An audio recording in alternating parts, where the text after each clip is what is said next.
নতুন একটা ভিডিও নিয়ে মুভি রিভিউ বসছেন। তো এই মুভিটা একটু রিভিউ করতে টাইম লাগলো, এটা যদিও অলমোস্ট 5 দিন আগে বেরিয়ে গিয়েছিল, বাট বরাবর সত্যি কথা বলতে কি মাসের শেষ একটু প্রবলেম হচ্ছিলো, অ্যান্ড উইকেন্ডে দেখতে যাওয়ার মতো সত্যি কথা বলতে কি পয়সা ছিল না, কারণ উইকডেজে একটু কম মানে ইয়েটা লাগে, তার জন্য উইকডেজে গিয়েছিলাম, একটু অনেকটা রিজনেবল প্রাইসে মর্নিং শোতেও দেখেছি। তো ডেফিনেটলি হচ্ছে যে গতকাল দেখেছি, এবং গতকাল দেখে আমি বলি গতকাল রাতে রিভিউটা করেছি অ্যান্ড শিডিউল করেছিলাম। তো কর্পূর যে মুভিটা আছে সেই মুভিটা রিভিউ করবো এটা। তো কর্পূর মুভিটাতে হচ্ছে এখানে মানে কর্পূর যে মুভিটা রয়েছে এবং সেটাতে যে ঋতুপর্ণা সেনগুপ্ত, লহমা, তারপরে হচ্ছে প্রাতক বসু, কুণাল ঘোষ, তো এরা সব রয়েছে, আর লিড হিরো হচ্ছে অর্পণ। তো মুভিটা কীরকম হলো, এবং অরিন্দম শীল, অরিন্দম শীল পরিচালিত মুভি এটা। তো ফার্স্ট টাইম বলবো যে অরিন্দম শীল পরিচালিত মানে মুভিটার মধ্যে কিছু একটা নতুনত্ব থাকবে এবং কিছুটা বেটার হবে, তো সেটা আশা করা যেতে পারে। ঠিক আছে, তো সেই আশা নিয়ে আমি দেখতে গিয়েছিলাম এবং এক্সপেকটেশন খুব হাই ছিল না। এবং যেহেতু রিসেন্টলি একটা হাই ভোল্টেজ মুভি দেখেছি, তারপর সত্যি কথা বলতে সব মুভিগুলো আমার কেমন কেমন লাগছে, একটু স্টোরি ওয়েব সিরিজ হোক বা যাই হোক, সেগুলো একটু আমার উইক লেগেছে।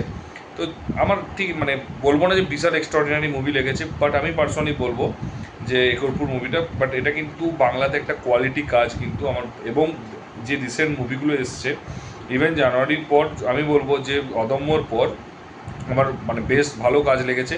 মানে প্রতি কথা আছে না যে প্রতি 2 মাস একটা করে ভালো মুভি, সত্যি কথা বলতে কি পুরো এই কোয়ার্টারের 3টে মুভি একমাত্র আমার খুব ভালো লেগেছে, বেশি 3টে থেকে 4টে। প্রথমেই হচ্ছে নারী চোদ্দ বেজে জুটি ভালো লেগেছিলো, তারপর লেগেছিলো বিজয়নগরে হিরে লেগেছিলো, তারপর অদম্য লেগেছে, এবং তারপর এটা।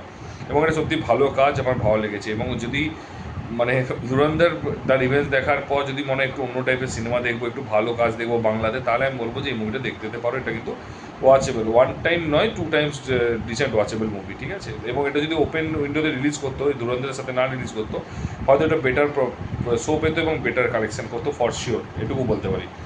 তো এবার এটা স্টোরিটা বলি। ঋতুপর্ণা সেনগুপ্ত অ্যাকচুয়ালি বেসিক্যালি এখানে মুভিটাতে ও হচ্ছে যে একজন টিচার, এবং টিচারে ও খুব ভালো স্ট্রিক্ট টিচার, বাট একটা জিনিস কি ওর নামে একটা মানে কেস ঘটনা ঘটেছিল, যে সবাই নাকি বলছে ও নাকি চুরি করে টাকা দিয়ে নাকি ছাত্রদেরকে পাস করায় এইসব জিনিসগুলো, এবং টাকা দিয়ে সব কিছু চাকরির ব্যবস্থা করে দেয়। তো সেসব নিয়ে সমস্ত মানে তার এগেনস্টে এইসব প্রবলেম, মানে তার এগেনস্টে এই ইস্যুগুলো সবাই রেজ করেছিল। এবং তারপর হঠাৎ করে ঋতুপর্ণা সেনগুপ্ত হচ্ছে উধাও হয়ে যায়, এবং তারপরে সেই ঋতুপর্ণা সেনগুপ্ত বহু বছর পর ঋতুপর্ণা সেনগুপ্তকে হচ্ছে খোঁজার জন্য অর্পণ এবং লহমা আসে। এরা দুজনে মিলে হচ্ছে মানে খোঁজার চেষ্টা করে যে ঋতুপর্ণা সেনগুপ্তকে খুঁজে পায় কি, মানে খোঁজার চেষ্টা করে এরা দুজন। এবং তার সাথে হচ্ছে যে ওই যে ঘটনাগুলো, যে ক্লেমগুলো করেছিল ওর এগেনস্টে ঋতুপর্ণা সেনগুপ্ত, মানে এখানে মৌসুমি সেন নাম অ্যাকচুয়ালি, তো তার ক্লেমগুলো কি আদৌ ঠিক নাকি ক্লেমটা ফেক, সেটাও কিন্তু তার সাথে হচ্ছে প্যারালালি হচ্ছে ওরা ইনভেস্টিগেশন করছিল। বেসিক্যালি ইনভেস্টিগেশন করতে গেছিলো ওইটা প্যারালালি ঋতুপর্ণা সেনগুপ্তকেও খুঁজছিল। তো এবারে হচ্ছে মুভিটা তুমি ঋতুপর্ণা সেনগুপ্তকে খুঁজে পাওয়া যাবে কি পাওয়া যাবে না, বা যদি পাওয়া যায় কী হবে, কী অবস্থায় পাওয়া যাবে, নাকি সে মারা গিয়েছে, এবং যদি মারা যায় কেন মারা যায়, কীভাবে মারা যায়, এবং কেন সে হঠাৎ করে লোপাট হয়ে যায়, এবং সে কি আদৌ দোষী, সে সমস্ত কিছুগুলো যদি জানতে হয় তাহলে কিন্তু এই মুভিটা কিন্তু দেখো। এবং অনেকগুলো কোশ্চেন আছে, আমি আবারও বলছি ট্রেলারটা এত ভালো, স্টোরিটা জাস্ট হাফ দেখিয়েছে, মানে পারফেক্ট ট্রেলার হয়েছিল, 50% দেখেছি, 50% দেখায়নি, এবং খুব সুন্দরভাবে এডিট করেছিল। তো ডেফিনেটলি হচ্ছে হাফ তুমি জানো হাফ জানো না, এবং প্রচুর কোশ্চেন রয়েছে, প্রচুর প্রশ্নের উত্তর খুঁজতে হবে। আমি অলরেডি অনেকগুলো কোশ্চেন বলেছি। তো এবারে বলছি পজিটিভ দিক প্রচুর আছে, নেগেটিভ দিক খুব কম আছে। প্রথম পজিটিভ দিক হচ্ছে এখানে প্রত্যেকে, ব্রাতক বসু হোক বা হচ্ছে ঋতুপর্ণা সেনগুপ্ত হোক, মানে ফার্স্টে ঋতুপর্ণা সেনগুপ্তকে বলি, ঋতুপর্ণা সেনগুপ্তকে এত সুন্দর মানে ক্যারেক্টারকে ডিজাইন করেছে, এত সুন্দর অ্যাক্টিং করেছে, এত সুন্দর এক্সপ্রেশন দিয়েছে, এবং প্রপার ডিটেলিং করেছে ক্যারেক্টারটাকে।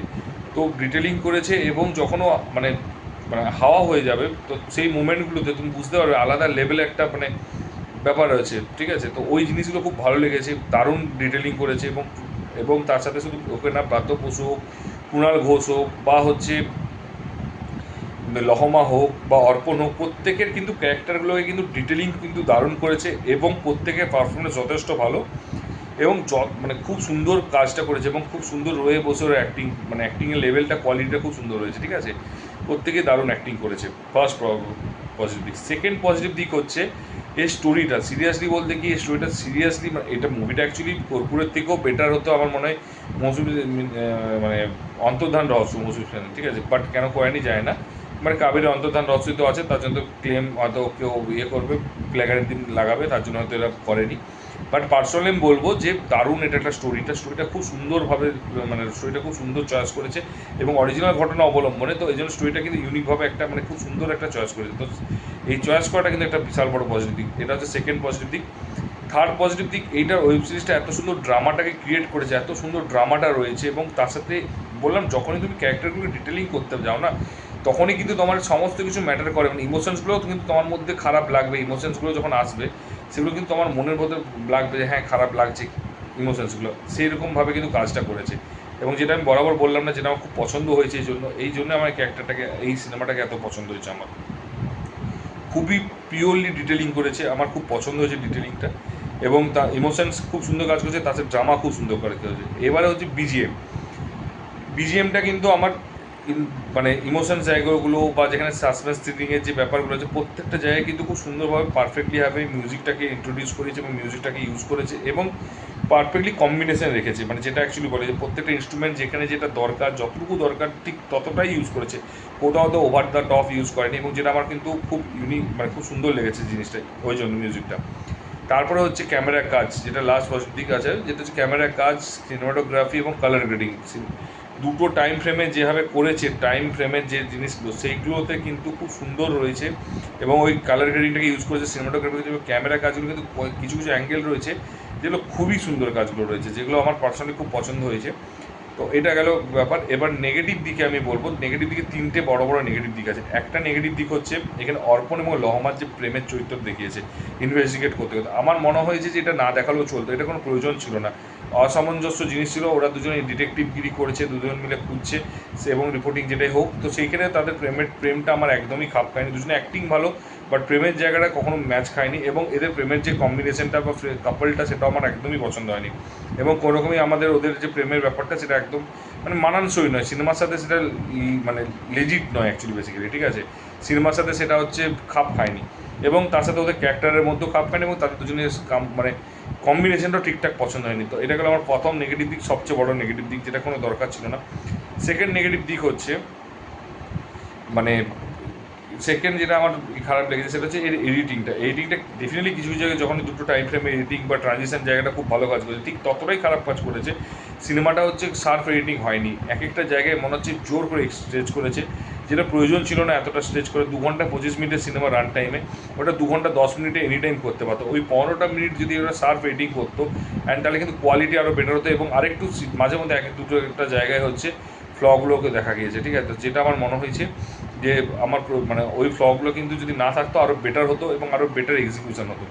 তো এইটা আমার সেকেন্ড নেগেটিভ দিক। থার্ড নেগেটিভ দিক লেগেছে সেটা হচ্ছে স্ক্রিন প্লে ডিরেকশানে হচ্ছে আমার একটা জায়গাতে সবচেয়ে অবাক লেগেছে, যেটা হচ্ছে যে যখন তুমি মানে বেসিক্যালি এডিটিংয়ের ওইটাতেও স্ক্রিন ডিরেক্টরের দরকার আছে, তো বাট এই ক্ষেত্রেও আমি বলবো যে, এবং ওই রোমান্টিকের ক্ষেত্রে ডিরেক্টর অ্যাকচুয়ালি ওই দুটো জায়গাতে খুবই মানে মানে কী বলবো মানে খারাপ লেগেছে, এবং তারপরে এটা দু একটা জায়গায় যখন ড্রামাটাকে দেখাচ্ছে এবং এবং যখন ওই ড্রামার যে জায়গাগুলোতে রয়েছে, ঠিক আছে, সেই ড্রামাগুলোকে না মানে তুমি ইমোশনটাকে কানেক্ট করতে পারছো ফর শিওর, এটা বলতে পারি তুমি ইমোশন কানেক্ট করতে পারবে, কিন্তু যেটা তুমি কানেক্ট করতে পারবে না সেটা হচ্ছে সবচেয়ে বড় প্রবলেম, সেটা হচ্ছে যে তুমি যে মানে প্রত্যেকটা যে প্লটগুলো আছে এবং যে সাবপ্লটগুলো আছে, সেই সাবপ্লট এবং প্লটের মাঝখানে না যে একটা ট্রানজিশনের যে এফেক্টটা থাকে, সেই এফেক্টটা কিন্তু not up to the mark, ঠিক আছে, মানে প্লটটা আরও বেটারভাবে হয়তো ট্রানজিশন দিতে পারতো, যেহেতু আমি এটা বলবো যেটা যদি নিউ কামারের হতো এটা আমি নেগেটিভ দিক ধরতাম না, ইভেন এটাও ধরতাম না, আমি আগেরটা লেন্থটা তো আমি নেগেটিভ দিক ধরতাম না, আমি কিন্তু শুধু একটা ধরতাম সেটা ওই রোমান্টিকটা, বাকি কিন্তু কোনোটাই নেগেটিভ দিক ধরতাম না। বাট এইটুকু বলবো যেহেতু অরিন্দম সিলের মতো ডিরেক্টর রয়েছে, সেখানে এই দুটো জিনিসটা আমার মনে হয় প্লটগুলো যেগুলো সাজানো হয়েছে আর একটু বেটার সাজানো হতো, বললাম তো মানে বেসিক্যালি একটার সাথে একটা মিল খাবেন, প্রথমটার সাথে দ্বিতীয়টাও মিল আছে, মানে তৃতীয়টা মিল আছে, আবার দ্বিতীয়টার সাথেও তৃতীয়টা মিল আছে, এগুলো সমস্ত কিছু এডিটিংটা যদি বেটার করতে পারতো তাহলে প্লটগুলো পরপর ঠিকঠাক করে ট্রানজিশনগুলো ইউজ করতে পারতো। তো ওভারঅল আমার পার্সোনালি যদি তুমি দেখে থাকো তাহলে আমার মনে হয় ওভারঅল খারাপ হয়নি, ভালো লেগেছে আমার। যদি তোমরা অলরেডি দেখে থাকো তাহলে অবশ্যই কমেন্ট করে জানিও কেমন লেগেছে, যদি আর যদি তোমার আমার সাথে যদি এগুলো মতগুলো যদি মিলে যায় সেটা নিয়ে কিন্তু অবশ্যই বলো, এগ্রি করো। আর যদি ডিসএগ্রি মানে না মিলে অবশ্যই বলো কোনটা মিলছে না, কেন মিলছে না, একটু জাস্টিফাই করে দিও। আর যদি ভিডিওটা ভালো লেগে থাকে তাহলে বন্ধুদের শেয়ার করো এবং লাইক কমেন্ট করতে ভুলো না। যদি বাংলা সিনেমা ভালো লাগে একটু, তাহলে এটা মুভিটা দেখতে যেতে পারো। এই মুভিটা কিন্তু যথেষ্ট ভালো রেটিং, কিন্তু আমার পার্সোনাল রেটিং হচ্ছে 3.5 আউট অফ 5 ডেফিনেটলি। আর যদি চ্যানেলে নতুন হতো অবশ্যই সাবস্ক্রাইব করতে হতো। দেখা হচ্ছে পরের ভিডিওতে, ভালো থেকো, take care, tata, bye by.